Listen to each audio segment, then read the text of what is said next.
खूप तहान लागली आहे आणि खूप भूक लागली आहे. चला आज काहीतरी समर स्पेशल बनवूया. उन उन वटातून गुलाबी धांदल वाफाळल्या पिरमाची मोगरी मलमल. उन उन वटातून गुलाबी धांदले वाफळल्या पिरमाची मोगरी मलमल.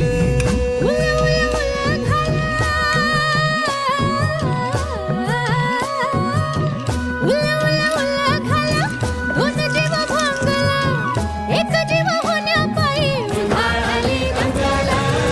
उधाळली दंगेले जीव घेणी दंगेले वाफळल्या पिरमाची मोगरी मलमल. थंडगार कैरीचे सरबत आणि कॉर्न अँड मूग चाट मग येत आहे ना.